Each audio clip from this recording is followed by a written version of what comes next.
Assalamu alaikum. My name is Ali Farooq. I'm here to talk with Hamza Ali Abbasi. Thank you, Hamza, for joining us. Thank you so much, Ali. We are here to talk about people who are associated with Javed Ahmed Ghamidi Sahab. And today, I asked Hamza that if he could join us because he's been here in Dallas, Texas for about 8 months. Yeah, about 8 months. And there's a lot to learn about his journey when it started last year. Since October, since we heard about your move, and then eventually I saw that you made a few trips, and then you eventually moved here. So Hamza, what I wanted to really know initially, like, how did it all start from the perspective of focusing on Ghamidi Sahab, right? That I know, and we've heard a lot of times that you had a journey from atheism, and there have been many videos that we've watched for that, interviews that we've watched. But I want to focus on at what point you realized that the message you were hearing from Ghamidi Sahab was the one that you wanted to focus on. Well, Bismillah ar-Rahman ar-Rahim. Thank you for having me and giving me an opportunity to say the things that I think need to be said, especially to Muslims and especially to us Pakistani Muslims. Coming to your question, I was at a point in life where I was searching very desperately. And I came to a realization that whatever I believe, I think any skeptical person with a mind, critical mind, capable of critical thinking, would want to have an ideology make sense to him before he takes that step. Okay, I'll make it the philosophy of my life, or I'll start implementing an ideology. So it has to make complete sense to you. Especially if the ideology is regarding, an eternal life or God, then it needs to make 100% sense. So I would say that Ghamidi Sahab and his work and the work of Maulana Islai and FIRESIDE, this particular school of thought, I would say it's a methodology to understand Islam. So this methodology gave me those answers which made Islam make complete sense to me. I mean, there is no avenue of Islam that doesn't make sense to me. And believe me, it's a beautiful feeling. When an ideology makes sense to you, and then it's an automatic process. So is it fair for me to say that there were certain topics in your mind, a few issues that you could not resolve, maybe when you were growing up? Yeah, I would really want to clear this misunderstanding. Yes, there were a lot of issues about Islam that didn't make sense to me. And believe me, they don't make sense to a lot of Muslims, but they just don't want to face it. For example, I give the most popular example that, a very, very good, decent non-Muslim go to hell forever, right? A Christian or a Jew. These are the questions that even our Muslims don't want to face. Khas taur pe jo modern Muslims are, the youth, especially the padhi likhi youth. So for me, it's very important to have these questions answered. Otherwise, I would not practice a philosophy. There were many parts of Islam which did not make sense to me, and I want to clear this. I went to takriban all of the competing interpretations, and no, they didn't make sense to me. And let me say it here that they don't make sense to a lot of our educated youth. But I would like to go deeper there because, I mean, if you look at my own example, my journey towards Islam started probably when I was in Islamabad in the 90s, and I started going to a mosque and started learning about a few things. But once I was watching a Pakistani TV drama actually, and it talked about divorce. And it's like, you say it 3 times and you're done. And I was like, what about the emotions? What about if you're angry at that time? And it just doesn't make sense. And at that point, I thought that the answers I'm getting are not enough. Many other issues. For example, when you talk about the present form of Sharia law and how you say it ensures safety of a society. But that same form of Sharia law today is just not viable. Then I look at issues like how in my own household, I belong from a household where there are very powerful women. My mother is an extremely powerful individual, very, very independent professional woman. Same goes for my sister. My wife is an artist, mashallah, very talented woman.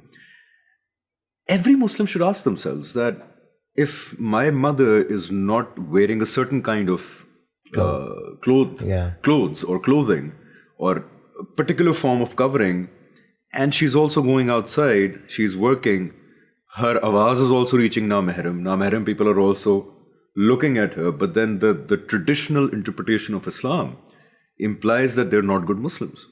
You know what I'm saying? Yeah. It's very easy for us to say कि Islam में ये है, but we don't introspect that practically in our own lives. It's not even implementable. What do you think about hypocrisy then in that sense? Because that kind of bothers me a lot. And so for example, there could be very talented women, right? And maybe at times I felt that you're putting them on the corner and you're looking at the dressing, but what about speaking the truth? What about not speaking behind? What about cheating? What about not paying taxes? I mean, these are things when like youth growing up here in States, you know, that's what they ask, that you tell me about. Yeah, but I'll go even more deeper. Yeah. These issues are very universal, even when it comes to religion or when it even comes to the secular mindset. It's a universal truth. The lying is bad, cheating is bad, hurting somebody, violence is bad, robbery is bad. I'm talking about those aspects of religion which are not very agreeable by everybody. For example, we do have a certain mindset in our heads that if you are religious, you have to have a certain kind of attire. Your beard should look a certain way. Yeah. Your mustache should look a certain way. Your clothing should look a certain way. Your women should be wrapped up in a certain way. They should not go outside. Then I would contemplate on questions like, for example, Dil Dil Pakistan is, according to the traditional narrative of Islam, Dil Dil Pakistan is haram because the musical instruments in it. Mara Qaumi Tarana is haram because there are musical instruments in it. Huh? Is it not haram? No, that's what I'm saying, that I was in a conflict before. Yeah. Why? And nobody gave me a right answer. They would quote hadiths and they would give me answers which did not satisfy me and then tell me that this is a matter of Aqidah. Half of them said that it's a matter of Aqidah, we have to believe it. And half of them said, I'm not purified enough to understand these nitty-gritty details about religion. So this behavior it gives rise to the level of hypocrisy which is unimaginable. Look at our countries. I'm sorry if it pinches, but look at Pakistan. Is it really, you could call it a country of Muslims, of righteous Muslims? I highly doubt it. And this hypocrisy is a result that you say from your tongue that, yes, I believe this. But you don't think about it. You don't reflect about it. And hence, it never enters your life. And your life is then devoid of what you believe in, and that results in hypocrisy.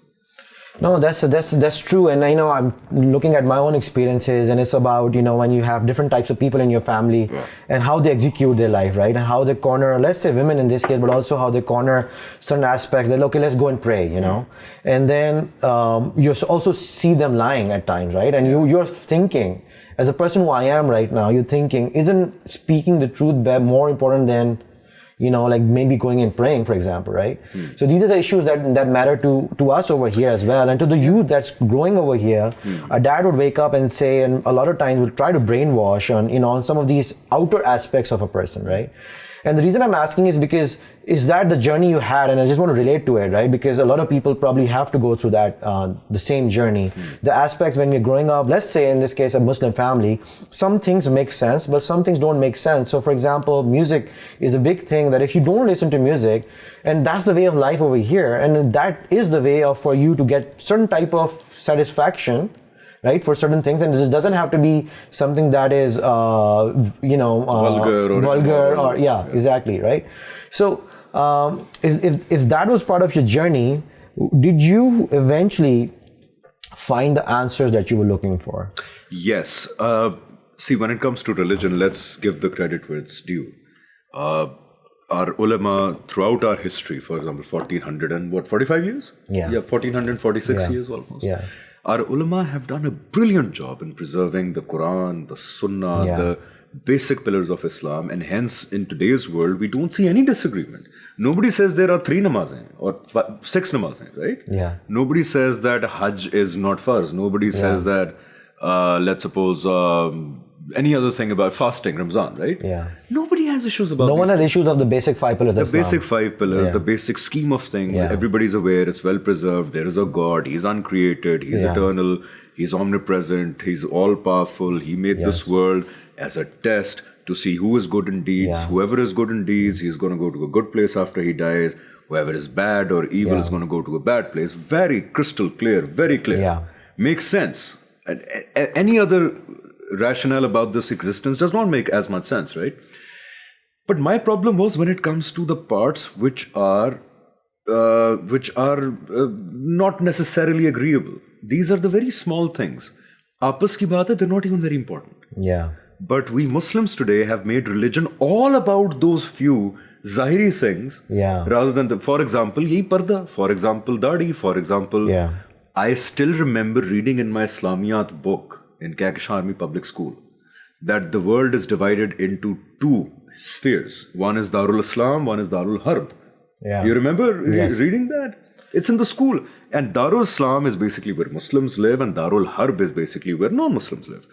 And the responsibility, the Dini responsibility, you know what that means? The God of this universe wants the Muslims in Darul Islam to wage war on Darul Harb and make it part of Darul Islam. Great. When you grow up, you see Darul Harb, it's fantastic. In Darul Harb, there is peace. In Darul Harb, there is freedom of religion. In Darul Harb, you can practice whatever religion you want with utmost security and peace in great conditions, right? That's the first time you start asking. And when you look at Darul Islam, I can't find one country, including Pakistan, where I can give an example of that country to the non-Muslim world. That look, this is what Muslims can do. You see things like these, and then obviously it involves into bigger things. For example, music, art. The God of this universe does not want you to listen to Dil Dil Pakistan, or else he's going to put Garam Sisa in your ear on the day of judgment. Or things like Gog Magog is a makhluk which still exists in millions and millions and is trapped behind a wall, and we just have to believe it because it came in a historical narration. Many things like these, if Muslims today ponder over it, these things do not make sense to 90% of the Muslims who can think critically, but they choose to say they believe it. Because when you raise a question, the same environment which has bred these ideas is extremely hostile towards you if you raise a question. For example, if you say Gog Magog, my mind is not processing that there are millions of people right now behind a wall in this world. And they're licking the wall. By the way, this is in the mainstream Islamic traditions. If you think this is absurd, I'm sorry, but they're licking the wall, right? And one day they will say, Inshallah, and the wall will break, and then the Gog Magog will enter the world. I can't say I believe that. So when I was growing up, I heard that by will of Allah, you can conquer the world, and even if you don't have the weapons, the technology, the science. Then why did we lose Uhud? Then why, at the Makki door of the Prophet ﷺ, why was he peaceful? All he needed to do was go up a mountain and say, agree with this message or else you all are destroyed, right? So Allah Ta'ala, when you come to the actual Islam, the Islam of the Quran, the Islam of the Sunnah, then you see that it's a completely different scheme of things and a completely different God. The God of the Quran wants you to think. So you believe that... the God of the Quran instructed his Prophet in the Makki door, don't fight them. He instructed the believers at Uhud that if you disobey, you're gone. So how can I believe that the same God today is telling me that you have nothing, you don't have any social power, you don't have economic power, cultural power, military power, political power, you guys are in ruins, you guys are killing each other, hating each other, discriminating each other, persecuting minorities, but pick up a gun and go fight the world and I'll help you. Doesn't make sense. So do you believe that the investment that we make in learning religion, which is obviously important, we're not talking about reducing the importance of that, but if we make investment in science and making technology and in finding a peaceful way of sending the message and showing that message without any hypocrisy, let's say, do you believe in that power? I think that first we need to completely distinguish that worldly affairs, science, political science, social science, anthropology, how to make a state, how to run a state, diplomacy, international relations, these are separate things. Quran, Islam, Aap Sallallahu Alaihi Wasallam ka message is a separate thing. Religion is basically your afterlife, judgment day. That's what religion is. That's my concern. That's your concern. We are alive, right? But do you believe that a religion, for example, in this case, of course, we're talking about Islam, there's still room for it to be researched upon, for it to be validated? What possible body of knowledge or ilm in this world is not in need of constant reevaluation? This is how science has moved forward. But we have grown up to, sorry to cut you and you can answer in more detail, but everything I've heard so far is about the imams, and I was 18 or 19 the first time I heard about Imams Malik and Imam Shafi. And what I also heard were two things. One, they have kind of found the religion for you, and if you're following one, you continue following it. Yeah. So isn't that dumb? That's a very negative trait, and that's mainly a trait that we are plagued by as a Muslim Ummah. Here is the philosophy of Taqleed, that basically whatever research needed to be done on religion, whatever scholarly work needed to be done on religion, juristic work, whatever work, is done by the imams. Now, the philosophy behind it is, which again a critical mind would reject immediately, they were great people, by the way. They were great people. Imam Abu Hanifa, Imam Shafi, Imam Maliki, look at their lives. They were fantastic people. Even Ibn Kathir, Imam Ghazali, Taymiyyah, great people. Yeah. There's absolutely no doubt about the greatness of those people and their dedication to their mission. There's no doubt about it. They gave their lives. But our belief today in 2020, and by the way, this belief also emerged in Muslims in the past 300, 400 years after colonialism, right? The belief that those were very pious people, and they have done whatever work that needed to be done on Islam. We today, we cannot research on Islam at all. We have to do taqleed of one of those imams, right? This thought, this is nonsense. Imam Abu Hanifa, great man. He did not have Google, he did not have internet, he did not have all the knowledge of entire mankind available to him on the press of a button. Is it too hard? Is it too difficult to admit that today we are in a better position to do research on this ilm that we call deen? And yet we choose not to do it because of this very flawed belief that previous people were very pious and they did great work and now we can't. This belief is exactly like the Christian belief. Aquinas, Saint Aquinas, Saint Peter, they also believe the same thing. Those people were very pious. They said Jesus is Lord. Now we say Jesus is Lord. This thought process has led to our downfall to that point where we today don't even practice or totally believe the message that we were supposed to give to the world, basically. Yeah, why is it so tough for us to adopt, let's say, science or technology within the context of Islam? I mean, there is AI we're talking about, right? You just mentioned technology such as Google, which of course, is now 20 years old, but the new things coming up. I mean, the new technology, right? This automation, technology in general, basically. Yeah, I know. So why can't we, in your perspective, or have you learned anything? Why has there been issue of our leaders, religious leaders, and the people who follow them to adopt technology and to make Islam progressive and modern? And is that definition confusing when we say modern and progressive? Why would people say is liberal or modern is bad? People think that when you say modern and progressive, they think you're saying that change deen itself to make it more palatable for the world of today. That's what those audiences. And what is a true? The true definition, The true definition would be that we need to only see, forget progressive, modern, forget these words. We only need to see constantly in every generation that whether are we understanding God's message correctly, or because a lot of time went by, 1400. But Hamza, we don't need this point, let me finish this point, a lot of time has went past. 1,500 saal, kuch chota sa nahi hota. We need to constantly keep reevaluating Islam, deen. Maybe there has been cultural influence, political influence. We had empires in the past. We had scientific golden era in the past. We just need to keep saying that whether there is any pollution on the message, whether we misunderstood something, whether there was a point lost in 1,500 years that we could maybe look into it again. That's the approach the tragedy is, that's the approach we take in all other forms of knowledge and ilm in the entire world, except deen. Yeah. And hence we see it today that all other bodies of knowledge, ilms are going up and the ilm of deen is actually going down. Yeah, and that's a very interesting point. You mentioned about finding God, and throughout growing up in my childhood, I had a lot of questions and I was trying to find answers. And one common answer I had was, there's a point in Islam when you stop asking questions. Yes, but that point, you're right.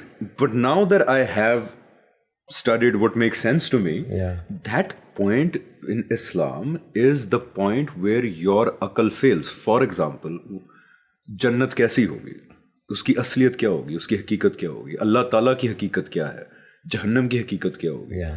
These are the things where there is no use. This is beyond the limits of your capabilities. These are the points जहाँ पे Allah Ta'ala has said that don't think too much about it because you won't be able to comprehend it right now. These truths will be revealed to you on the day of judgment, right? Yeah. Because if these truths are revealed right now, the test is over then. Yeah. Unfortunately, this idea mutated into the modern concept that beyond a certain point, don't ask questions about Islam because वो शैतान के बस होते हैं. असल में the point was something else. Okay. So, just changing the topic a little bit. So, what is the definition of liberal for you? Yeah, honestly saying, I don't think about these words too much. Okay, the reason I'm asking this question is because it doesn't matter what it means to me. There is already a popular connotation in the world about this particular word. But there was a reason behind I was asking this because like it's very easy to say, like, you know, Hamza Abbasi, you know, he's a top artist from Pakistani media. He was trying to find something easy, you know, some liberal answers so that he can accommodate his beliefs, right? It's and easy. That's why you came to Ghamidi Sahab, who's controversially famous for being very liberal, right? And that's why I wanted to ask. I have come to a place in life where I will say or do what I think my God wants me to say or do, right? My own definitions don't play a part in it. If my God had told me, if he did tell me to keep a beard and wear a certain kind of clothes, and he gave me a reason that this is why this is important, I would be the first person to do it. Okay. My wife, my sister, my mother, if they get satisfied that, you know, God wants you to cover up in a certain way and not go outside your house and not have a na-mahram listen to your voice, they would do it provided that you make them satisfied that this is what your God wants. That's what the problem is. So for me, I am doing what I think my God wants me to do. And this is the part where Ghamidi Center comes in, that when you come here and you purify yourself first from all the biases, cultural biases, religious biases, sectarian biases. Yes. When you come here, you realize that the life I'm living right now, I'm extremely happy, grateful, and content to Allah. This is exactly what I think my God wants me to do. But back to my question. If you think that's liberal, is that maybe easy Islam? Have you found easy Islam under Ghamidi? Islam, it's not about easy or difficult. I'm searching for truth. Okay. If I think something is truth, it doesn't matter if it's easy or difficult. Okay, good. So keeping that foundation that you're looking for truth, right? So what would you say if any other person wants to follow your route, right? And they want to become, let's say, a student of Ghamidi Sahab or a student of Islam in general as well. What did you learn? What are the things it takes to become a good student? Go wherever your akal takes you. Go wherever your rational faculties take you.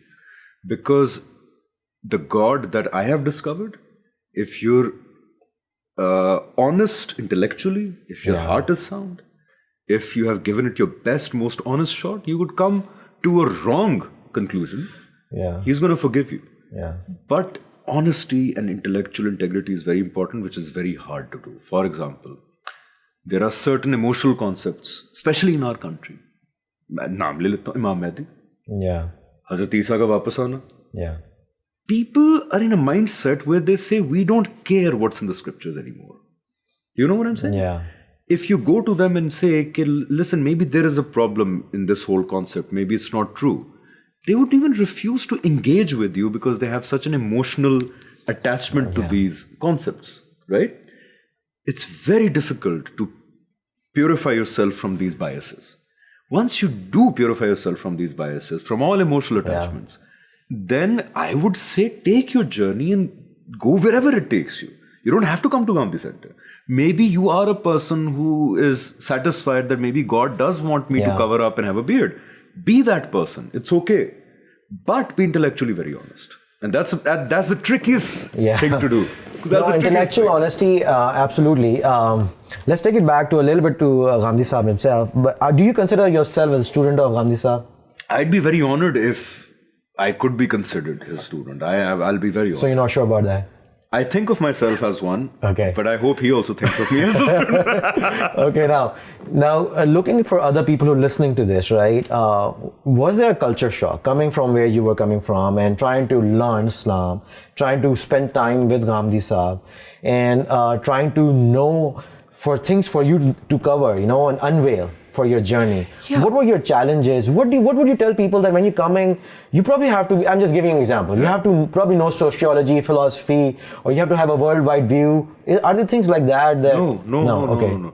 What I've come to realize, what I now believe is that the message of God, His deen, whatever knowledge you need to succeed in the hereafter, to go to Jannat, all of that knowledge is so simple that it's very easy for an unpad mazdoor to comprehend it and a PhD to comprehend it. It's very yaksa, it's equal for all of them. So no, you do not need to be a scholar who studied 20 years or a PhD or a scientist.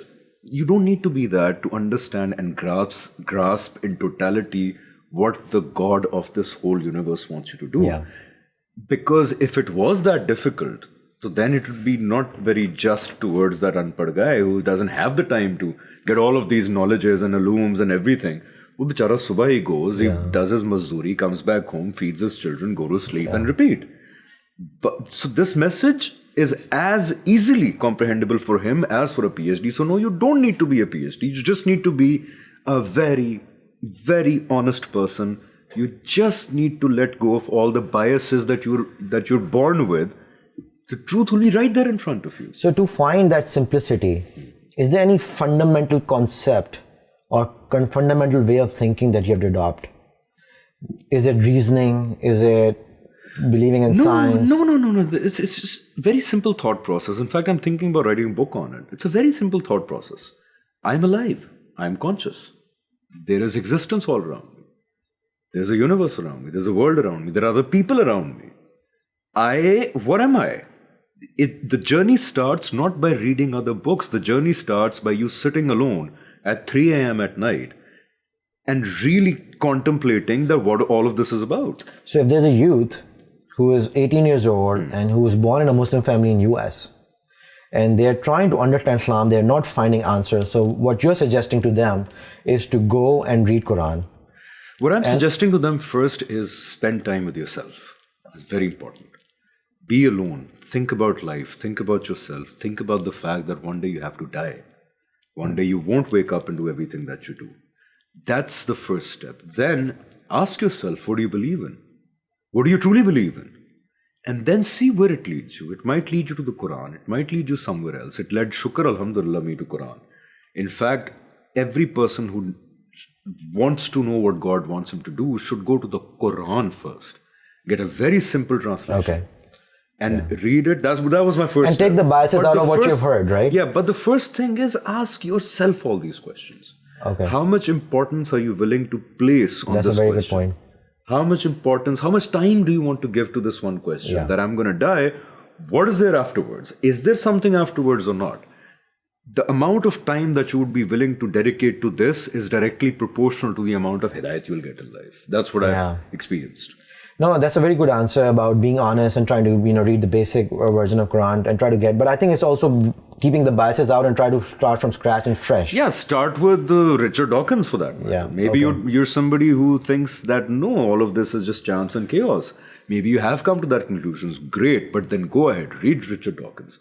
Yeah. Go ahead and read Sam Harris. Go ahead and read Hitchens. Go ahead and read Carl Sagan. Go and read all those people who are now the advocates of the idea that there is no God. I'm just saying that give this question time.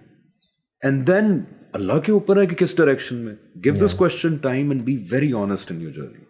Okay, so let's bring the discussion back to Ghamidi Saab himself. Maybe a bit more personal for you. When was the first time you met him? Okay, the first time I met him was I think 5 years ago in Karachi. Yeah. Maaz, Ghamidi Saab's son, is a good friend of mine. We play a lot of FIFA. I won't say who wins the most because he does. Sorry, because he does. So I met him 5 years ago at his place, and I was searching. Usse pehle I met a very renowned scholar. I wouldn't name him. Yeah. But I was very disappointed because, not that he was a bad scholar, he's a great person, but because he didn't answer me, answer my intellectual questions. Then I met him because I saw his video on YouTube. I was randomly scrolling, and a video which was recently uploaded again by Ghamidi Center, कि will non-Muslims, hell for non-Muslims only. Title uska is tarah ka tha. I saw that video. I had no idea who that guy is.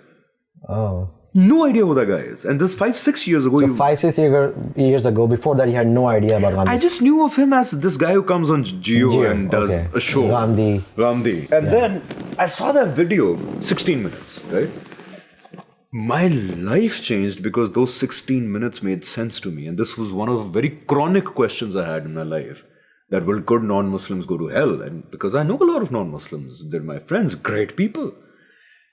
So that video was that first introduction. I was like, whoa, okay, I need to check this guy out more because what he's saying does make sense.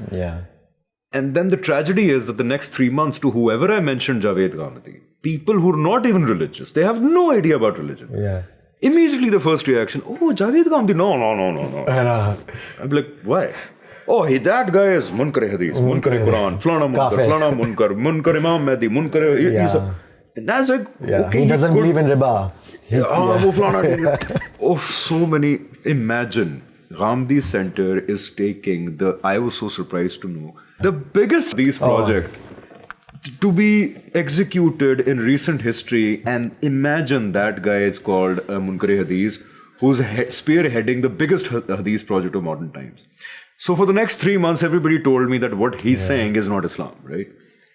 And deep down inside, I found myself wishing, I wish that was Islam because it does make sense. And then I decided to meet him. Then I traced out Maaz Bhai. That was my first interaction with him. Then I met Ghamidi Sahab. What struck me was in my first meeting that unlike other people, he never told me that this is Aqidah, that you have to believe it. He gave me answers. It was like the first meeting was like an hour and a half. I had 5-6 questions. And I came out thinking, even if I don't like certain answers, they do make sense. For example, after that meeting, it was extremely clear to me that no matter how honest I am with women, no matter how much I try not to hurt them, any intimate or sexual experience I'll have outside marriage will be punished on the Day of Judgment. I didn't like the answer. Who doesn't like to have fun? We must have come out of our... coming from media industry. No, everybody. Media industry, everybody. Who in our modern times, in our upper circles, wouldn't want to party and have a great time? Got it. Everybody wants to do that, right? I'm also everybody. Makes sense. This answer, I didn't like it. For all those people who say, oh, you found the convenient Islam, I hated this answer. But it made sense to me that why the God of this universe does not want you to even look at another person sexually outside marriage. And why you had to get married. You get my point? I absolutely I didn't like it. Who's going to like it? But it made sense. But it made sense from a reasoning standpoint. Is that fair? From a rational reason standpoint, it made sense. So that was my first meeting, and I walked out thinking, many of the things he said, I don't like them. I may have to make changes in my life if I am to, apply those things in my life. I don't like those changes, but intellectually makes sense. At least now you know what is right and what's wrong. Now it's your decision, you apply or not. Now right and wrong, the way Allah Ta'ala has expressed that right and wrong in Quran, and the reasons, Allah Ta'ala has given reasons for everything. They all make sense to me. So, as was told to me initially by Ghamidi. So that was my first contact. No, I have my own experiences, but we're focusing on yours. We're very similar. So tell us a bit more about him as a person. अब लोग ये ना सोचेंगे just because they're sitting in Ghamidi Center. Look, we don't get paid to do this, okay? So whatever I'm saying, it's not because I'm a volunteer too, Okay, he's a volunteer too. And trust me, we all do our own expenses. There's no monetary benefit in it. He is the most... if there is a definition of a Musliman, I have not in my life seen a better Musliman than him. Can you explain a bit more about some attributes? His relationship with Allah Ta'ala, the way he has dedicated, what I respect about him, because we all know that Ghamidi Sahab comes from a Sufi background. Ghamidi Sahab's father was a very, very high level Sufi. So I respect him for the fact that he chose to, again, as I said, purify himself first of all that baggage of religious bias that came. His household was a very, very, very religious Sufi household. It takes a lot for a person to cleanse yourself of all those biases and then decide to look at the message again. Yeah. That's what I respect about him. And after that, how his relationship with Allah Ta'ala, his humility, you can ask him the most ridiculous question in the world. But the way he is going to answer it, he's going to answer it in a way that this is the most important question in the universe. Yeah, there's a lot of respect for the people asking questions. Respect, so he is the best teacher you could ask for. Absolutely. That's the difference I want to tell people. There's a difference between an imam, there's a difference between a murshid and a teacher. Yeah. Today in Islam, we need to somehow eliminate all the murshids and imams and peers and the divinely guided people who've had kashafs and reached heaven. We need more teachers. With comprehensive worldview as well, because what I've noticed working and spending some time with him is about his knowledge on history, for example, right? Knowledge on philosophy, knowledge on... But you're missing out on one point. Yeah. The relationship we have with him is teacher-student. Yes. He never claims that everything I'm saying is you have to believe it. You have to say that it's right. Yeah. Many times, even on very small points that are very mundane, we've had countless discussions with him, right? So that is the behavior that I love about him also and about this whole facility and about all of us, that there is the teacher-student relationship. So we have also an environment to debate about Islam, right? To talk about things that challenge us, and there's someone that we can debate with the knowledge that he brings. And we can even say that we disagree with. Yeah. For example, there are many people in Ghamidi Center who say on Zabiha matter, we might disagree with you a little bit. Yes. This is because we believe that after Muhammad Rasulullah Sallallahu Alaihi Wasallam, after the last Rasul and Nabi has passed away, there is nobody till the day of judgment who could be in touch with the divine, right? Yeah. Or who could be rightly, truly guided. We don't believe that. So that's why Ghamidi Saab behaves that way. He's a teacher. He never says that what I'm saying is the ultimate truth. In fact, he himself is always in the process of learning. He's always, in fact, improving and correcting. What I love about him is that whenever there is a critique on his work, he's the first person to not just read the critique himself, but also he gives it to all his students that there's a critique, maybe he's right. Yeah. That's the attitude we need. So is there a fundamental approach that he has taken because of which he is where he has he just cleansed himself of all the biases. What about the elements of reasoning, for example? That also works when you cleanse yourself of all the biases.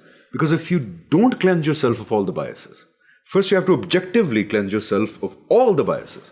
Only then your reason will work fine. Because if you don't, then you'll have a predisposed concept and you'll use you'll select facts and information to fit that already predisposed idea. So talk to us a little bit about that, about Ghamidi Sahib in the context of tolerance and disagreements, but also your own perspective about these two. For example, I'll give you my own personal example of a concept that I held very dear to myself. Yeah. And reason shattered it. Is the concept of Imam Mahdi and Hazrat Isa. Yeah.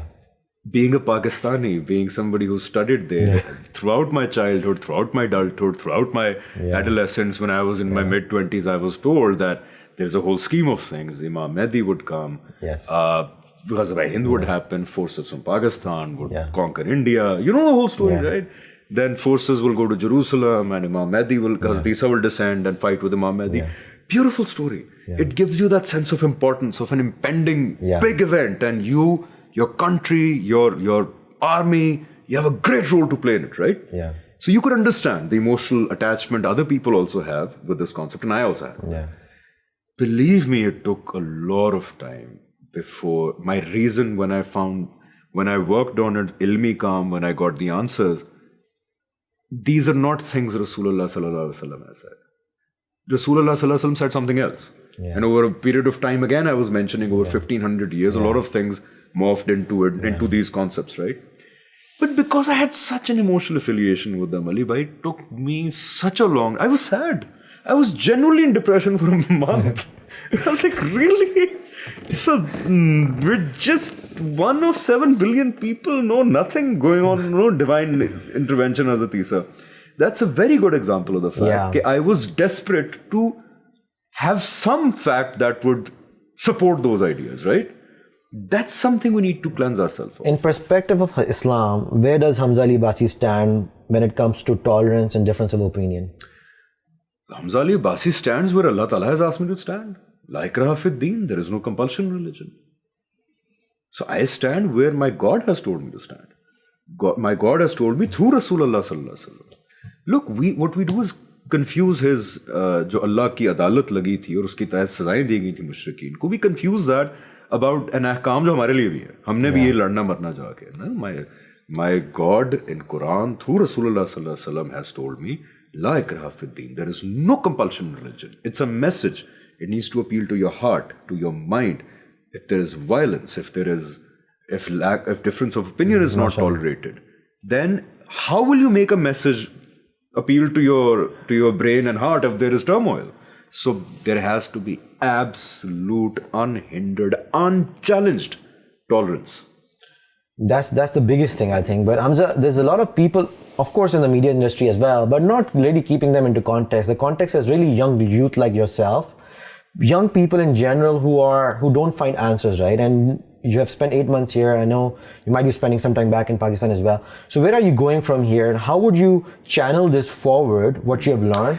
And maybe from the perspective of youth or maybe in general? I'm very happy you asked this question because it gives me an opportunity to clear another misconception. People think that this is the start of my journey of finding answers. That I'm here at Ghamidi Center and I've started to learn about Islam. It's the it's the climax of my, you could say, that journey. I've come here after 6-7 years of searching, initially learning from Ghamidi Sahib and taking this huge decision in my life after getting married, having a son, that I'm going to leave the country I've lived in and go for a certain time there and contribute to it's the climax of that struggle to find answers.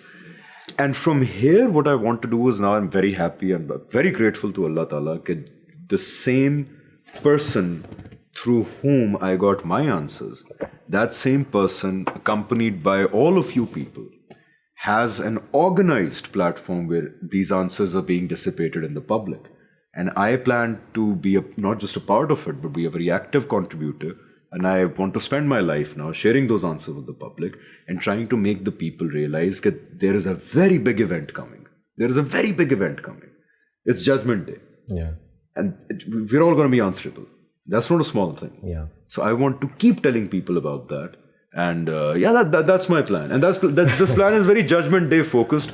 That all of you guys can tell Allah that this is what he did. It's a very selfish plan. Hamza, we are short of time today. It was a great discussion. Thank you. Do you have any last message for the youth who are trying to learn about Islam or who have confusion? Any message, takeaway message? Just one message.